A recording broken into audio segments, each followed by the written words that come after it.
تمرین حرکات هفته اول بدنسازی روز دوم. قبل از انجام تمرین اصلی، بدنتون رو به مدت 15 دقیقه با حرکات کششی گرم کنید تا بدن آماده و مهیای تمرینات اصلی بشه.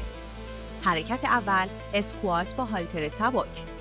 این حرکت رو در 30 ست 12 تایی و با آرامش و بدون عجله انجام بدید.